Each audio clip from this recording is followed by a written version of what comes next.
Le stage d'entreprise, eh bien on vous dit tout aujourd'hui sur ce moment important d'immersion en milieu professionnel. On vous en parle avec deux spécialistes. J'ai avec moi Fatem Zahra Mzioud, bonjour. Bonjour Yasmine. C'est un plaisir de vous avoir. Un plaisir partagé. Alors, vous êtes fondatrice d'une école de coaching, vous êtes consultante en entreprise et coach de dirigeants à Casablanca. Et puis, Fatem El Hasni, bonjour. Bonjour Yasmine. C'est un plaisir de vous retrouver. Le plaisir pour moi. Vous êtes consultante RH et coach en développement de compétences à Casablanca également. Merci beaucoup d'avoir fait le déplacement chez nous dans notre studio. Alors, le stage d'entreprise, stage pour les plus jeunes, c'est la période, ils se préparent et nous, on a pensé à eux, à les accompagner à travers une émission qui va accompagner les jeunes, mais aussi ceux qui les encadrent. Au fur et à mesure, on développera tout ça. Pour commencer, je vous pose la question, Fatem El Hasni, à quoi ça sert de faire un stage ? Le stage, c'est de rapprocher, on va dire, un étudiant et par rapport à un environnement d'entreprise qu'il ne connaît pas. Donc, durant son parcours de formation, on va lui parler de compétences à développer, on va lui parler de métiers, on va lui parler d'emploi, on va lui parler d'organisation, mais concrètement, ça ressemble à quoi? Il ne sait pas. Donc, c'est une opportunité de découvrir, l'environnement d'entreprise, de découvrir le fonctionnement, de découvrir les compétences qu'il faut développer sur place, donc que ce soit aussi bien technique que comportemental. Ok, donc on va dire c'est l'immersion en milieu professionnel, c'est mettre du concret sur tout ce qu'il a appris pendant ses études. Mais en même temps, il y a différents types de stages. Alors, il y a vraiment le stage d'entreprise. Oui, en fait, c'est par niveau, on va dire, d'études. Le premier stage, c'est le stage qu'on appelle le stage ouvrier ou le stage d'observation. Donc, c'est le premier contact de l'étudiant avec l'environnement professionnel. Ça lui permet effectivement juste de voir un peu une entreprise ou une organisation. Ça ressemble à quoi? L'organigramme, il est comment? Les départements, ils sont organisés comment? Comment on travaille entre nous, etc. Et peut-être aussi, c'est une occasion de découvrir certains métiers. Si je suis en train de faire une formation dans le domaine des ressources humaines ou du marketing, etc., quand je vais choisir un stage dans le même métier, ça va me donner l'occasion de voir concrètement comment s'exerce le métier sur le terrain. Voilà, donc ça c'est un premier niveau, on va dire, d'observation. Mais au fur et à mesure que j'avance dans mes études, plus mon stage va être ciblé, donc je ne suis plus là juste pour observer, je suis là peut-être aussi à choisir des sujets, je suis là à vraiment à avoir une mission de stage un peu plus pointue, un peu plus détaillée, parce que j'ai des exigences au niveau de ma formation, de peut-être de sortir à la fin du stage avec un projet d'étude, avec un mémoire, avec un rapport. Donc là, effectivement, l'occasion, elle est beaucoup plus sur travailler concrètement et plus précisément sur un volet, on va dire, du métier. Alors, Fatem Zahra Mzioud, justement, est-ce qu'un stage ne devrait commencer qu'une fois que nous sommes étudiants, ou bien selon vous, de par votre expérience, même les plus jeunes, les bacheliers devraient être en immersion? Alors, juste comme d'habitude, je préfère toujours commencer par les définitions. Oui. Parce que d'abord, il n'y a pas que l'entreprise, c'est vraiment le milieu professionnel. Parce qu'il y a le milieu médical, il y a le milieu pharmaceutique, il y a le milieu agricole. C'est-à-dire qu'il n'y a pas que l'entreprise. Donc, parce que par exemple, pour le milieu médical, on voit rarement des médecins en stage. Bien sûr, c'est des internes, c'est des résidents. Ils sont internes, ils sont résidents, mais ils ne sont pas en stage chez les autres médecins. C'est-à-dire, il faut dire que le stage en lui-même, non, mais c'est des autres formes médecins qui sont des professeurs universitaires, où il y a un milieu, un CHU, donc où on les accompagne. Mais il faut savoir que le stage en lui-même... que pour eux, c'est déjà structuré, en fait. Non, rien n'est structuré. Qu'est-ce qu'un stage? Un stage, c'est passer de la théorie à la pratique, déjà, parce c'est un métier. Quand nous apprenons un métier, vous-même, quand vous avez fait le journalisme, vous avez appris la théorie et après, certainement, vous devriez, ou là, vous aviez eu à mettre en place ou à pratiquer certaines choses. Après, vous allez découvrir le le vrai métier avec ses inconvénients, avec ses avantages, avec les choses qu'on ne voit pas dans la partie théorie. Et donc, c'est cette immersion dont vous parliez tout à l'heure qui permet ces différents stages. Parce que, comme Madame, comme Fatima disait tout à l'heure, il y a un stage d'observation où on vient découvrir qu'est-ce que l'entreprise. On nous a tellement parlé des entreprises, des acteurs. On a envie d'y aller. Donc après, est-ce que c'est la première année? Est-ce que les bacheliers? Oui, mais pour moi personnellement, il faut y aller le plus tôt possible. Pourquoi? Parce que ça permet de voir, de découvrir et de préparer sa propre orientation. Parce que souvent, on est dans des troncs communs, parfois on n'est pas sûr de ce qu'on fait. Et donc, ce stage d'observation nous permet au départ de savoir de quoi on parle. Et puis par la suite, comme disait Madame, après il y a ce qu'on appelle le stage opérationnel où on commence à travailler. Donc l'observation, c'est juste découvrir les départements, découvrir les personnes, découvrir les actions, découvrir le métier. Après, ce stage opérationnel, je vais commencer à travailler. À ce moment-là, est-ce que ça me plaît, est-ce que ça ne me plaît pas? Après, on va parler tout à l'heure, j'espère, de comment il faut le faire. Parce que l'opérationnel a des règles et des codes. Même l'observation. Bien sûr. C'est pas un passe-temps. C'est clair, c'est clair. Sauf que c'est pas aussi grave que l'opérationnel et ce qu'on appelle le fonctionnel. Le fonctionnel, c'est ce que disait Madame Fatima tout à l'heure, c'est le projet de fin d'études, c'est vraiment le stage de pré-embauche, c'est la dernière marche pour passer à l'entreprise. Et donc tout ça, ça a des codes, ça a des règles et il faut le faire bien pour bien réussir l'insertion au niveau de l'entreprise. Parce que réussir son stage ou la dernière étape, ou ces stages, parce que pour moi, c'est un processus. Absolument. Réussir ce processus permet le processus d'intégration en milieu professionnel. Et d'insertion d'entreprise. Donc en fait, on va parler aujourd'hui de processus de stage. Ce n'est pas un seul stage qui va me faire connaître l'entreprise ou le milieu professionnel dans lequel je souhaite évoluer. C'est véritablement, comme vous l'avez dit, il faut le penser comme un processus. Alors aujourd'hui, est-ce que les jeunes sont conscients de l'intérêt de ce processus et de l'importance des stages, Fatima El-Hesni? Oui, alors tu as dit, Yasmine, c'est un processus, oui, c'est une étape parmi d'autres dans un projet de carrière. Donc un projet de carrière, c'est quoi? C'est quelque chose qui doit se construire préalablement. Et pour répondre à la question tout à l'heure, est-ce que c'est pour les bacheliers, etc. Donc effectivement, plus on fait ça d'une manière, on va dire, tôt, exactement, tout à fait. Aujourd'hui, je connais des écoles, au niveau du primaire, on va faire une petite visite à l'entreprise. On n'est pas obligé de passer plusieurs semaines dans une organisation, pas forcément l'entreprise, mais juste une première visite, de voir ça ressemble à quoi? Une visite d'usine, une visite d'une unité de production, d'une entreprise, d'un bureau d'études, etc. Et donc, c'est une étape parmi d'autres dans un projet de carrière et qui doit être préparé. Par rapport à certains milieux, la médecine, par exemple, oui, effectivement, c'est structuré parce qu'on ne peut pas avoir le diplôme de doctorant ou de doctorat, etc., si on n'a pas passé des immersions de telle durée. Donc, c'est très structuré. La problématique maintenant par rapport au secteur privé, c'est que justement, et par rapport à d'autres études, c'est cette problématique que l'entreprise n'est pas obligée de fournir un stage ou de donner une occasion, une opportunité de stage. Et que même si on dit dans un cursus de formation aux étudiants, c'est obligatoire, il faut le faire, mais il y a toujours cette problématique de trouver des opportunités. Donc c'est là où, oui, l'étudiant, il est conscient, il sait que pour passer de l'étape de formation de théorie à la pratique, parce que demain, si je veux recruter, moi, employeur, je cherche quelqu'un qui est opérationnel. Donc quelqu'un qui est opérationnel, qui n'a pas forcément de l'expérience ou de l'opérationnel dans une expérience passée, mais au moins qui ait des périodes de stage où il a pu exercer ce qu'on lui a enseigné au moment de la formation. Alors justement, la porte d'entrée, on va dire, du stagiaire dans l'entreprise, c'est le RH. Ça, c'est important parce que vous avez soulevé un point qui est important. En tant qu'entreprise, si je veux recruter, j'ai besoin de quelqu'un d'opérationnel.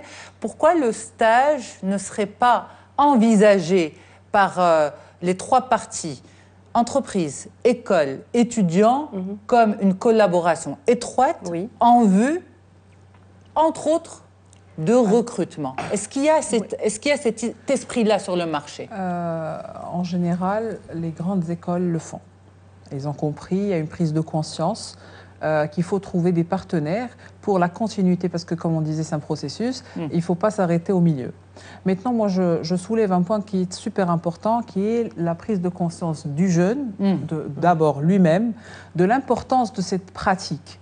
Donc, de par mon expérience, nous avons deux types de jeunes. Et donc, s'ils nous écoutent et nous voient, j'espère que le message va passer. Il est impératif de commencer ces stages très jeunes et de les faire bien.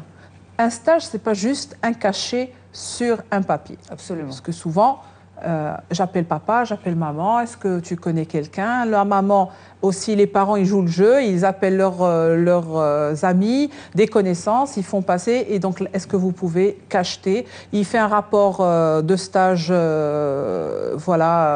standard pour ne pas dire du copier-coller.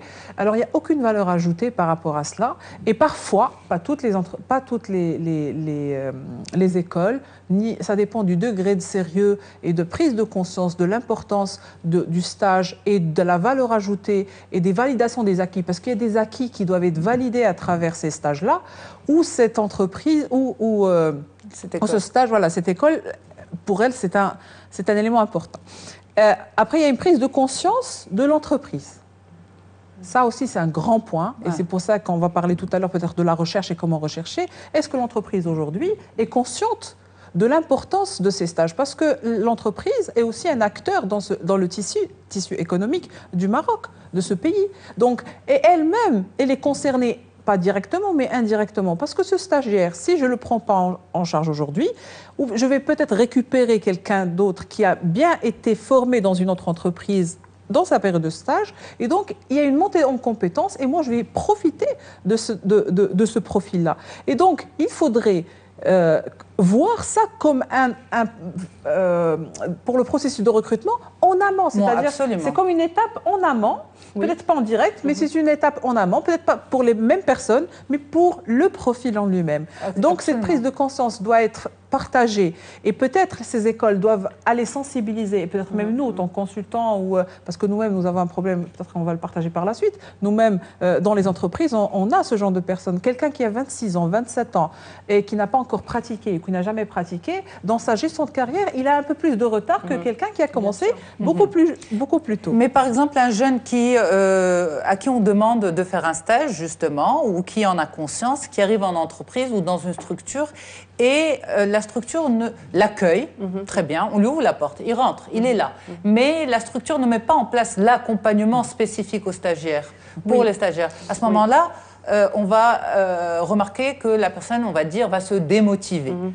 Très bien. Mais si on met la bonne structure, la bonne stratégie stage, à ce moment-là, pour ce stagiaire ne va pas demander peut-être qu'un cachet ou ne va pas faire un rapport de stage copier-coller standard. Tout à fait, exactement. C'est un engagement aussi oui, tout à fait.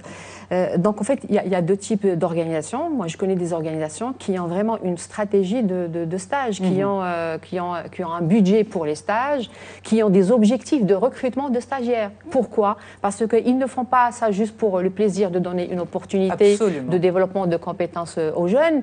Et c'est important de passer aussi ce message, aussi bien aux écoles, aux enseignants qu'aux stagiaires eux-mêmes, pour qu'ils puissent se valoriser dans cette mission de stage et de dire que je ne suis pas là juste parce qu'on va me donner une opportunité, mais c'est parce que l'entreprise sent qu'il y a, est consciente qu'il y a quelque chose à tirer à travers ce stage. Pour certaines organisations, c'est une manière d'avoir... C'est une manne de recrutement. Exactement, tout à fait. D'avoir une base de données, d'avoir une pépinière.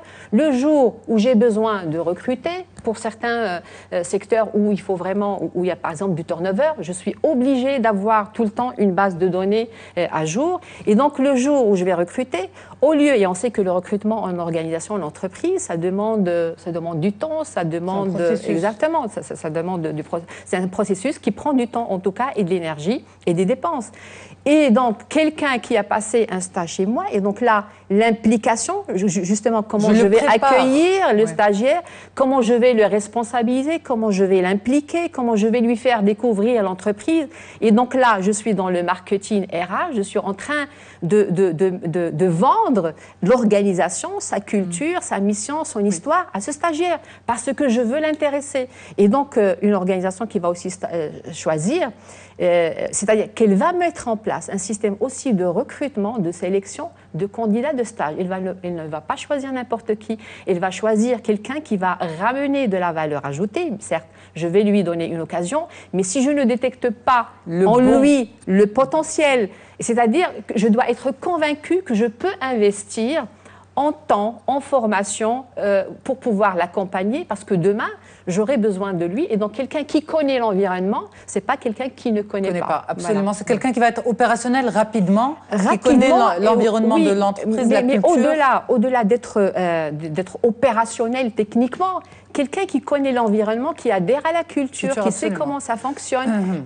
Voilà, donc pour moi, c'est quelqu'un qui va être intégré facilement et rapidement. Alors maintenant, on se pose la question de la recherche de stage. Donc les jeunes sont confrontés à cette étape qui est très importante. Comment devrait se faire la recherche de stage? C'est-à-dire que je rentre dans un processus, comment je le démarre? Alors, pour ma part, je pense que la recherche du stage est liée d'abord au secteur. Donc, par exemple, moi, d'abord, ça dépend quel type de stage. Si dans l'observation, ça c'est un peu plus... on essaie de voir qu'est-ce qui est le plus proche ou là, le plus, parce que c'est la première fois, la première expérience. Donc, le stagiaire, il essaye de chercher dans son entourage. Et je pense que c'est toujours bien d'aller chercher dans son entourage, ses professeurs. Moi, je pense que j'avais commencé par ça. Ses parents, ses cousins, etc. Ça, c'est très bien parce qu'il y a une petite recommandation. Par la suite, je vais aller directement au dernier stage qui, moi, je trouve qui est très intéressant, le stage fonctionnel ou ce qu'on appelle le stage où on a des projets de fin d'études. Et donc, ce sont des stages en général de pré-embauche. Et c'est à partir de là que c'est comme si on va chercher une embauche directe. Oui. Donc, quel secteur m'intéresse? Comme disait Fatima tout à l'heure, il y a un marketing RH qui se fait par beaucoup d'entreprises qui ne sont pas, enfin, des multinationales. Oui, donc on les connaît. Moi, je me rappelle à mon époque, il y avait des noms qui brillaient. On voulait tous y aller. On voulait tous aller faire des stages là-bas parce que...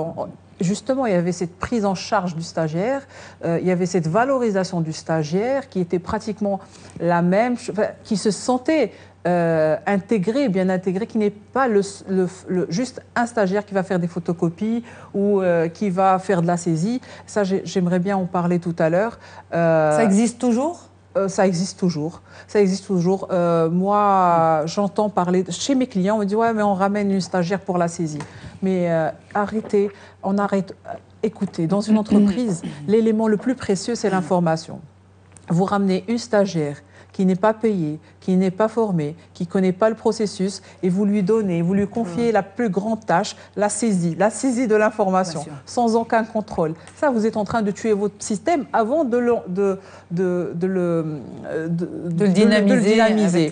Donc, non, ça existe toujours, mais c'est pour ça que ce genre d'émission est important, parce que peut-être on le fait sans le savoir, on le fait sans voir quelles sont les répercussions et les risques de ce genre d'attitude ou de pratique. Donc, pour moi, commencer par choisir le secteur, après l'entreprise, après ce qu'on veut faire, très important. Quand on arrive chez le recruteur, et donc je parle aussi sous le contrôle de ma collègue, quand on va chez un responsable RH ou un responsable commercial, quand j'arrive avec un projet, ça me donne envie de le lire et ça me donne envie de me battre, même si je n'ai pas de budget pour lui, même si je n'ai pas le temps. Parce qu'il n'y a pas que le budget, il y a le temps de l'encadrement.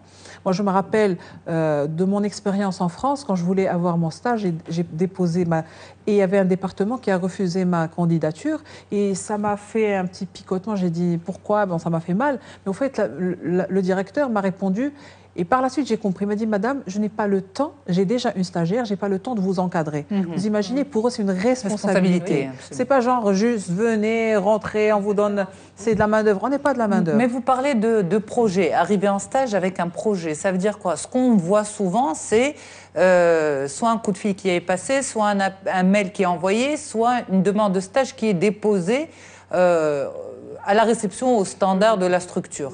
Donc, quand vous dites qu'il faut arriver en stage avec un projet à défendre, parce que c'est une forme aussi de recrutement, comment concrétiser ça pour les jeunes qui nous suivent? C'est-à-dire que moi, si j'arrive, j'ai un dossier, j'ai 3 choix. Voilà. J'ai 3 CV, et sur l'un des CV, j'ai déjà quelqu'un qui a pensé à un projet. Moi, même si le projet ne me convient pas, moi, personnellement, j'irai le chercher le premier. Pourquoi? Parce qu'il y a la prise d'initiative, parce qu'il y a quelque chose de concret. Donc déjà, je vois quel type de personne j'ai et est-ce que je peux compter sur lui. Et certainement, je vais lui trouver une place. Si ce n'est pas dans ce département, dans un autre département, parce qu'il m'intéresse. Quand je vois des demandes de stage, copier-coller, la même lettre de motivation, le même CV, le même je veux mettre à votre disposition mes compétences, c'est la même phrase qui se répète, je n'ai pas très envie, à part si l'entreprise en elle-même, elle a un besoin, et il y a des entreprises qui ont des besoins, qui veulent des stagiaires, et à ce moment-là, ça va être un tri sur les CV, sur la manière de se vendre. Alors, dans ce cas-là, ça, par rapport à ce que disait à l'instant Fatem Zahra Mzioude, est-ce que pour vous, Fatima Al-Hasni, c'est le rôle de l'école, ou bien ça reste, on va dire, le propre de l'étudiant, selon son profil, selon sa personnalité, selon, c'est ce que vous appelez, vous, les spécialistes, c'est soft skills? Oui, mais justement, les étudiants ne sont pas tous conscients d'abord de quels sont qu'est-ce que ça veut dire les soft skills et comment aussi les développer. Mais aussi, pour répondre à la question, que le stage, c'est aussi un process, c'est un projet professionnel. Donc, comme a dit Fatem Zahra, en face de plusieurs candidats, celui qui a préparé, donc pour moi en tant que recruteur, ça donne une image de professionnalisme de la candidature que j'ai en face de moi. Parce que même si c'est un stagiaire... Qui inculque en fait ce professionnalisme? C'est la formation, c'est l'école. Mais bien sûr, c'est le rôle de l'école, c'est le rôle de l'école. On est en train de former techniquement, mais on doit aussi former sur la démarche. On est en train de former des compétences qui demain vont s'insérer dans le marché du travail, mais aussi il faut les outiller, il faut les accompagner, il faut leur montrer comment, il faut faire ce rapprochement entre le marché du travail et entre la formation, de faire l'adéquation. Mais bien sûr, le premier rôle, c'est celui de l'école. Mais maintenant, là, je veux bien aussi responsabiliser les étudiants. Ouais. Si vous n'avez pas, parce que vous êtes dans cette école ou que peut-être l'école n'a pas pris conscience ou ne vous donne pas les moyens, vous devez, aujourd'hui, les étudiants ont cette chance ou ce luxe d'avoir accès à l'information. Il faut demander de l'information, comme a dit Fatem Zahra, par rapport à son réseau. Moi, je veux bien avoir une opportunité et que même si le stage n'est pas obligatoire, je ne dois pas attendre à ce que ça soit obligatoire pour aller chercher une opportunité de stage. Je peux très bien faire une activité pendant mes vacances scolaires.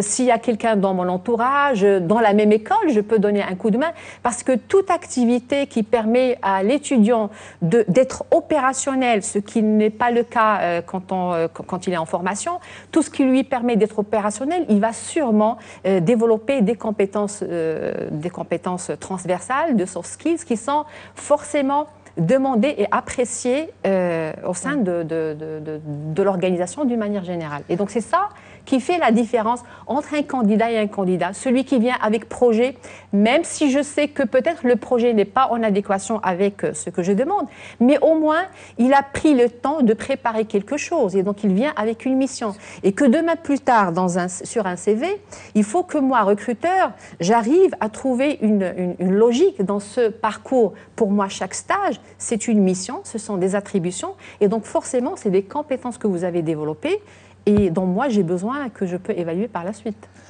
Et si je peux me permettre de rajouter quelque chose, c'est que ce stage, alors, il doit être compté comme une première expérience professionnelle.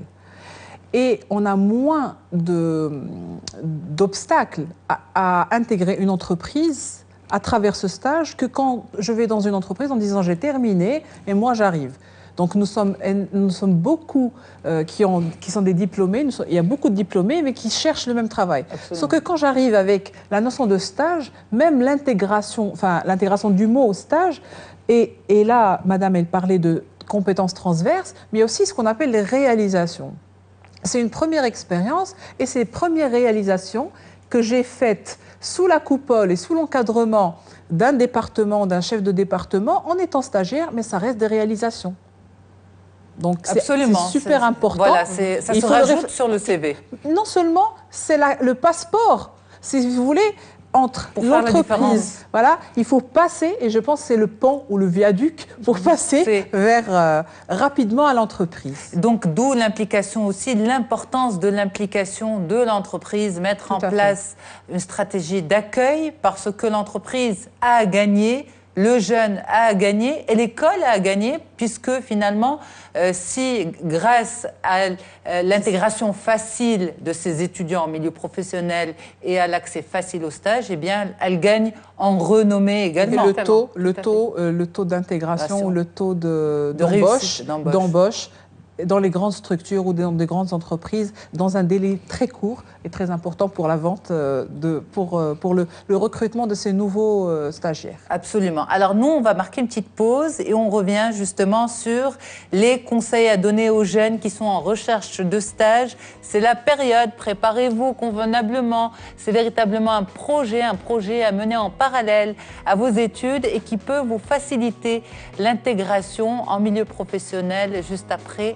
Qu'est-ce qu'on a à gagner? Qu'est-ce que j'ai à gagner à compléter ma formation par des stages? Qu'est-ce que le stage va m'apprendre, Fatem Zahra Mzioud, que la formation académique ne m'apprendrait pas? La pratique, la réalité, ce qui se passe réellement sur le terrain. Parce que la théorie, c'est bien. Sauf que la théorie, elle est appliquée dans différents environnements différemment. Et donc, dans chaque environnement, elle est contextualisée, elle est customisée et elle est sur mesure. Donc le fait d'aller dans un nouvel environnement, une nouvelle organisation et mettre en pratique la théorie, c'est un apport inimaginable. Je donne un exemple concret. Quand on fait de la comptabilité, on explique, ou de la comptabilité analytique, on explique, voilà, on prend les charges, on a des clés de répartition et on va répartir selon les départements. Sauf que ces clés de répartition, souvent dans les bouquins, on a souvent des pourcentages. Dans les exercices, toujours nous avons dans cette entreprise, par exemple, je ne sais pas, en finance, c'est 20%, en commercial, c'est 30%.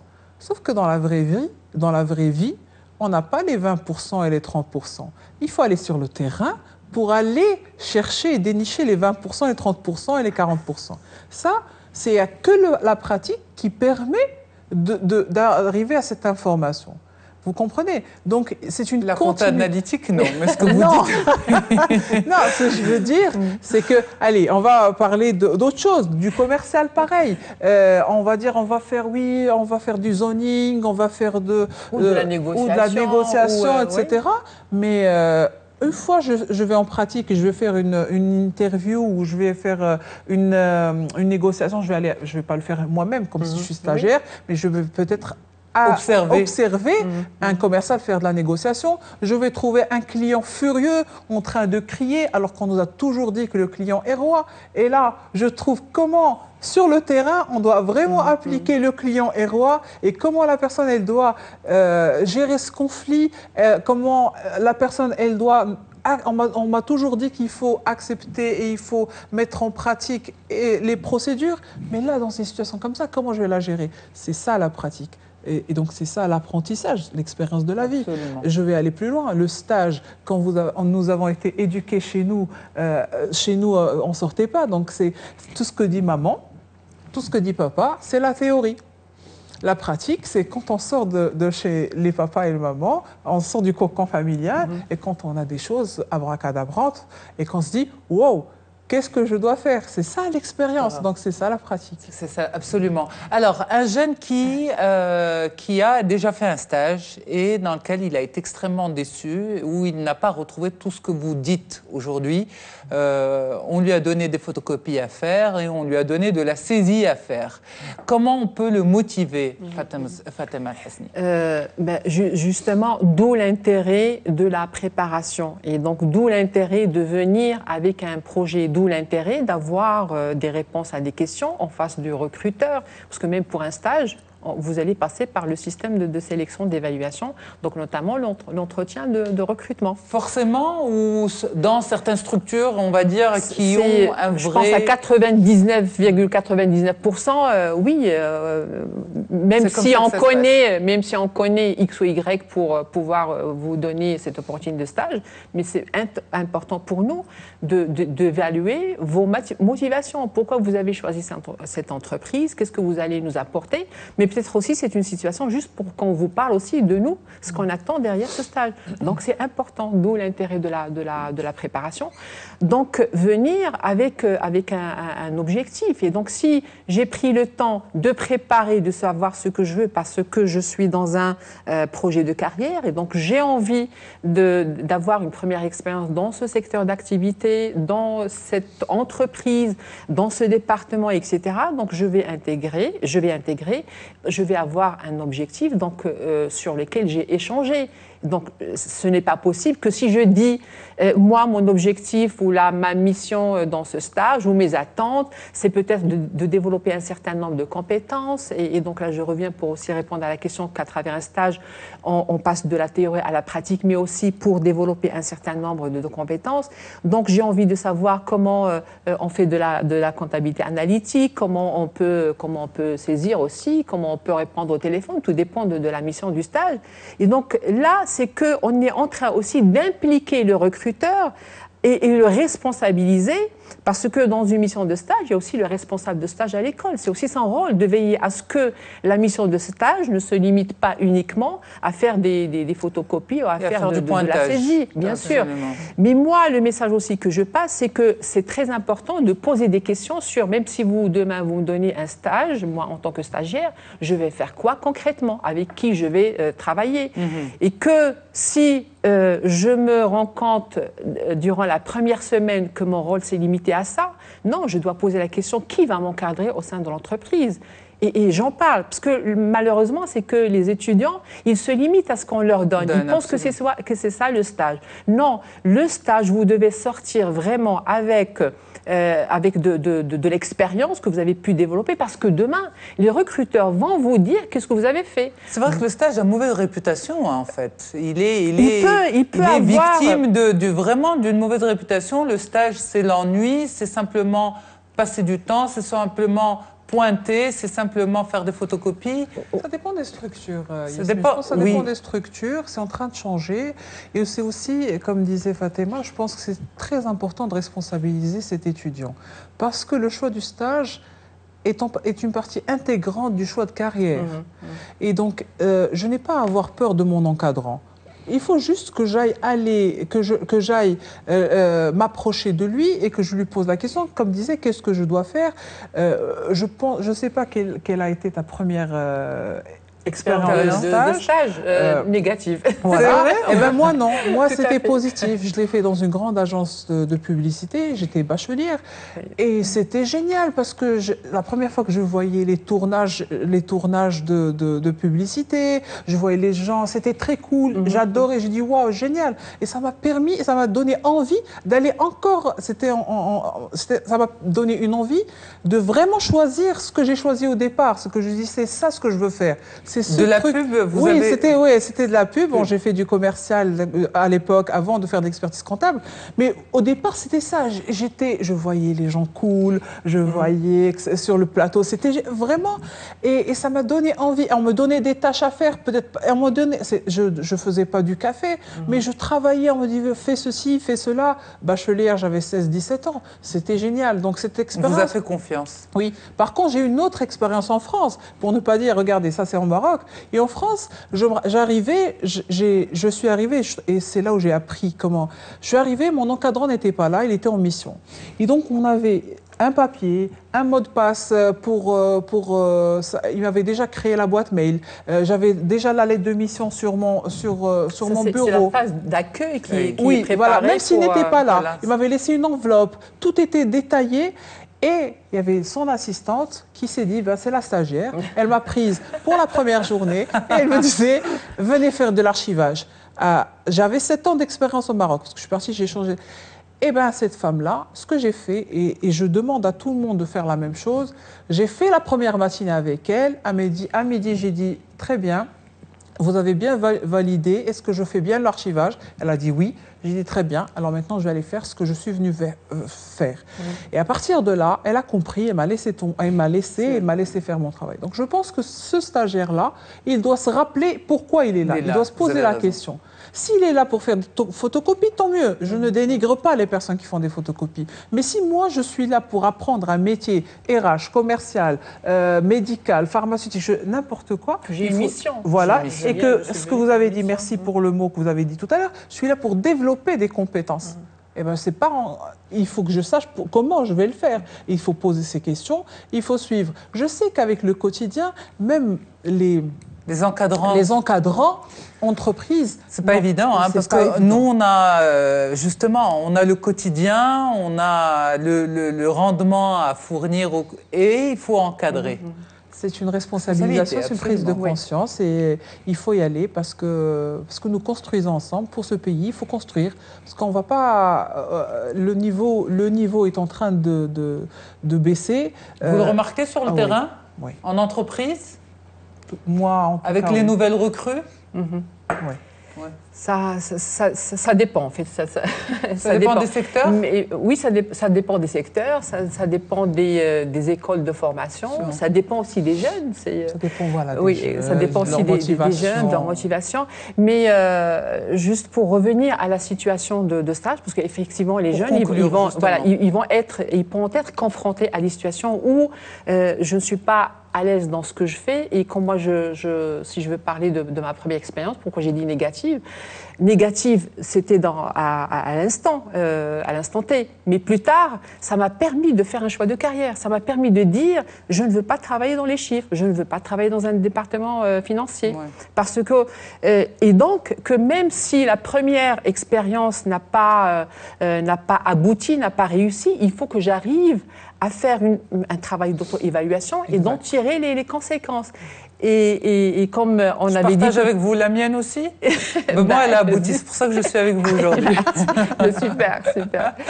Merci beaucoup, en tout cas, mesdames, d'avoir apporté votre expertise la plus sincère à nos téléspectateurs et même les plus jeunes d'aujourd'hui. En tout cas, c'est vrai que ce sujet que vous avez évoqué, Fatem Zahra Mzeoud, c'est un sujet aussi à développer. C'est aussi pour ça qu'on pense à des thématiques orientées jeunesse pour un petit peu apporter cette prise de conscience, à plusieurs niveaux pour aller de l'avant. Et de l'information. Merci beaucoup.